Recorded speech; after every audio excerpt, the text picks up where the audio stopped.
Hey, Guoba here. Fuxuan's kit was revealed on HoYoLab, and so it's that time of the patch to discuss if she's worth your pulls, what could be the best relics and lightcoins on her, as well as how good her kit looks. And an important part of her will be discussing her main stats and how she actually works. Some misinformation is coming out about how stuff works in Star Rail, especially with Fuxuan's kit.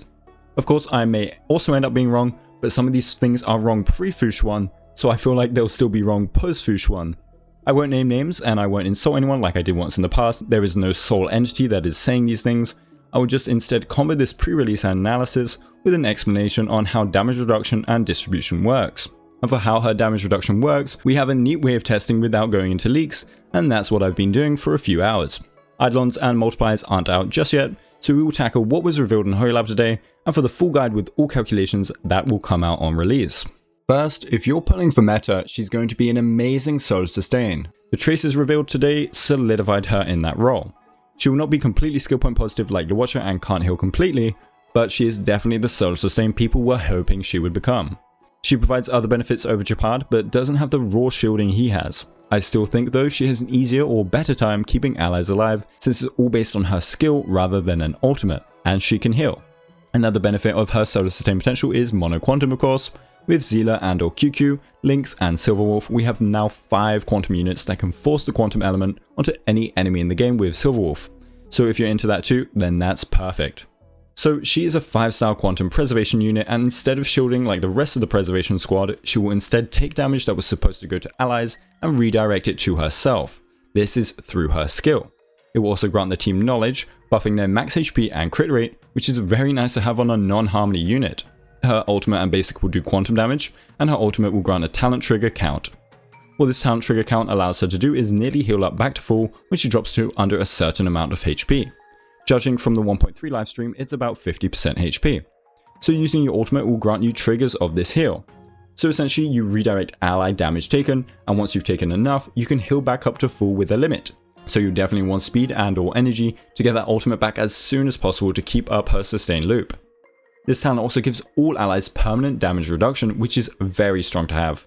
Only Wildfire and a skill point from FireMC can do this for all allies. Her traces make her even more solid though. Her first will grant her extra energy when she uses her skill during her Matrix uptime, enough probably to make it needed to be used before the Matrix falls down, meaning she is forced to use her skill sometimes and isn't as skill point positive as other sustains. It's a forced downside. Her next though will make her ultimate heal all other allies, which is insane. She is a preservation after all. Now the chip damage on allies from the percentage of damage they take will now just be healed up hopefully completely from her ultimate. This now completes her as a solo sustain. She will tank the damage, they will take chip damage, and she will heal up that chip damage. Finally, she has an inbuilt team-wide CC resist. It can only be triggered once per use, but it can block all CC debuffs applied by an action. So that can work for a single target one, or for a big enemy AoE CC move like the big freezes from the Cocolia fights that can hit multiple allies. This won't work for debuffs that aren't crowd control, and that can be both a good and a bad thing. So for pros, she has harmony buffs. The values aren't out yet, but crit rate as a buff on its own, alongside HP and damage reduction, is just pretty crazy to have on a permanent uptime. She also has CC blocks. Genuine mains will be relieved to see this. She also doesn't have any aggro modifiers, meaning she doesn't have as much anti-synergy with teammates like Blade and Clara. She also doesn't have shields, which I feel is good when the eventual shield piercing enemies come like they did in Genshin. For cons, she has kind of forced skill point usage.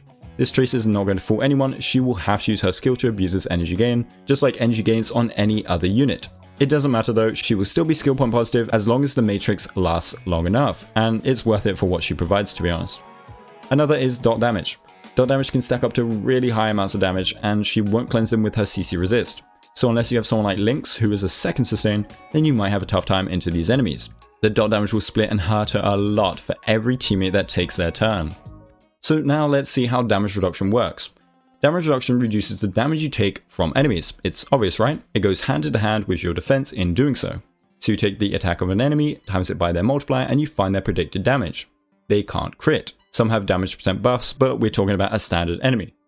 What then happens is this damage is multiplied by your defense multiplier. The more defense you have, the lower this multiplier, and thus you take less damage. It then goes through a damage reduction multiplier. Damage reduction is multiplicative with different instances of itself. So if you have the 50% damage reduction from Fire Trailblazer, that's a 0.5 multiplier to incoming damage. If you combine that with their A2, which is 15% damage reduction, that is 0.5 times 0.85 or a 0.425 multiplier instead of a 0.351 if it was additive. This means you can't reach complete 100% damage reduction, and it means the more you get, the less effective it is. It still is very strong though because of how rare it is right now. It goes through a resistance multiplier too, but we only have day 1 of my new life as a Lycone that does that for us so far.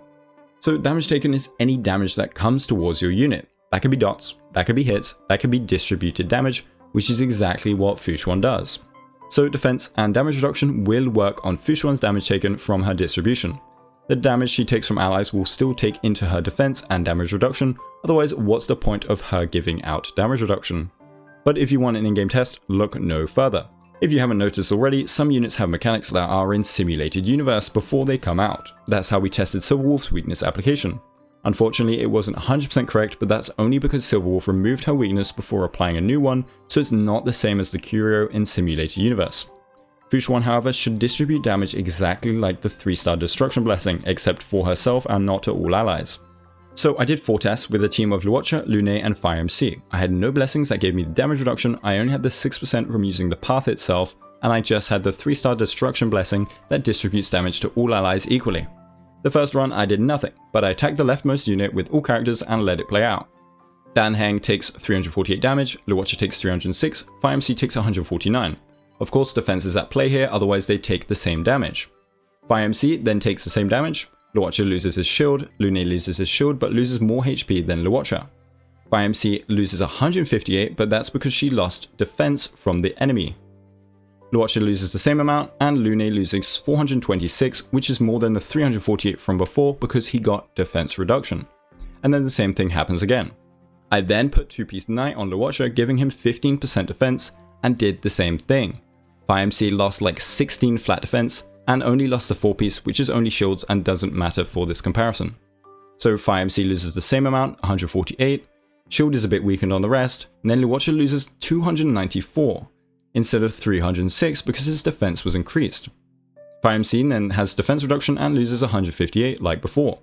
Lune loses 271, Fire MC loses 157, Lune loses 349 like last time without the defense reduction, Luocha loses 294 like before, and the same thing happens again. So I then taunted with Fire MC, which gives 15% damage reduction to the team for 1 turn. Luocha gains it because he goes before Fire MC, and Lune loses it because he takes his turn after Fire MC. So the shield is up and breaks on the second action. Lune loses 349 HP, which is exactly the same as before. Luocha instead loses 261, proving that the damage reduction does work. Then we take another turn without her damage reduction and see he takes 307 damage. Well, 260 divided by 0.85 is 306, which with rounding errors is 307 pretty much, proving that damage reduction does work on distributed damage. And then finally we give Luocha a defense percent chest, because why not? Lune loses the 1-turn damage reduction, Luocha does not. Shield is up, it breaks on the second action. Luocha loses 230 HP, showing that defense percent works on damage distribution. So damage reduction and defense works on damage distribution. You won't stack 4 HP main pieces on Fuxuan or she will die to big AoE damage. She will take 1 times the damage for herself and then 3 times whatever percentage she takes from allies.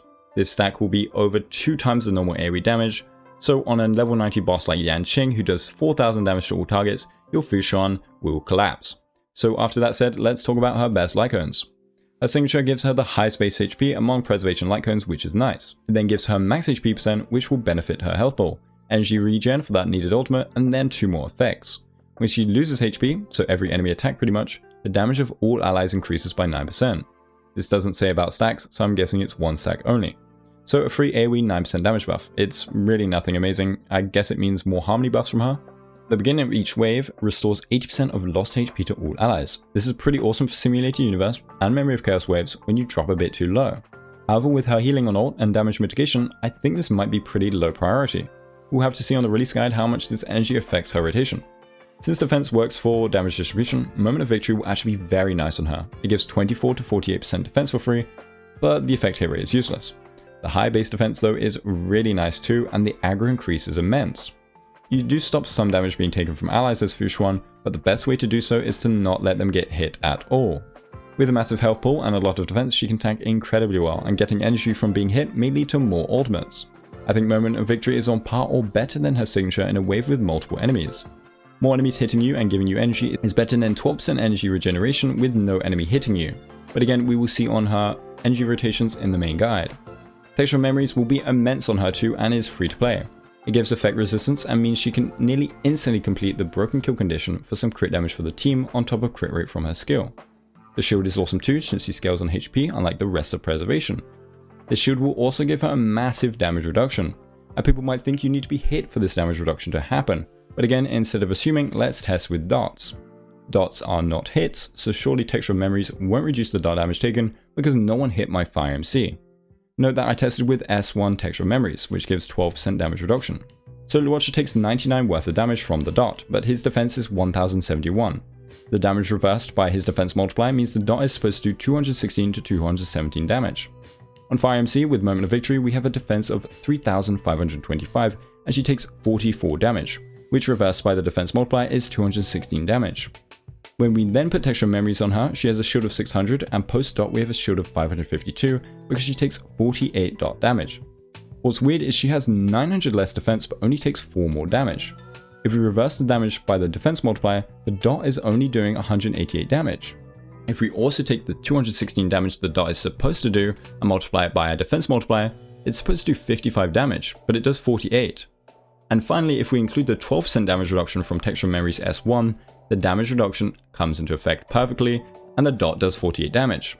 So this means that the damage reduction counts if you have a shield. It checks for a shield and applies damage reduction to the wearer. You don't need to be hit for it, you just need to be hit to have the shield. So after that, the 4-star options will be Day 1 of My New Life and Landau's. Day 1 is more resistance, and it also applies to the whole team for mitigating some of that chip damage they take, since Fuxuan won't be taking 100% of their damage. Landau's gives her an immense damage reduction increase and aggro and will be very solid. More hits means more energy, and less hits on allies means better sustain. Finally, defense could be really nice. It's a 3-star light cone, but she can heal 30% of her max HP per ultimate, meaning if she ever gets low, she has another 30% she can tank after gaining a trigger count. It's a very nice budget option. For Relics, we will always want to take 2-piece Wuthering. The 4-piece won't be activating, so we won't be picking that. So we combo this with a 2-piece of HP, speed, or defense, or even healing if you really want. For playing it, you should go for Broken Kill or Fleet of the Aegis depending on what you have and the teams you run. For main stats, you'll want HP Body, because you'll always want 1 HP main stat at least, then Speed Boots, Defense or HP Orb, and Energy Rope. We will see on live if she needs the Energy Rope, but every support does, so why not? You want to have an equal investment into HP and defense on substats, but remember to prioritize HP a little bit more. I'd say for an endgame Fuxuan, we can think about 6 to 7k HP and 2k defense. Remember 10k HP looks really cool, but won't when they do way more damage to you than with a lot of defense. Of course, something like 7k HP and 1.5k defense is just as acceptable as 6k HP with 2k defense. Effect resistance and speed can be your final substats. DPS builds won't work very well on her because of the problems mentioned before. Luocha can sustain with bare investment, but Fuxuan needs the tank to sustain unlike Luocha. So whilst he can maybe dabble in a bit of tomfoolery, Fuxuan dropping HP and or defense for some small DPS increase will make her get one-shot. For Synergies we have anyone that hates CC, so Blade, Jinyuan and Clara, but she can be put into any team as a solo sustain. The only times I say she can't is versus heavy dot enemies with no cleanse. For an example team comp, we will have Monoquantum of course. There are 2 variations, and Link's Fuxuan will probably be needed when facing dot enemies, or the big bug dude in Swarm Disaster who has big dots and big damage. Anyway, I hope that helped out anyone confused, and if it turns out all of this was wrong, I'll delete the video. Thanks to all my amazing members, thank you for watching, and have a Guoba day.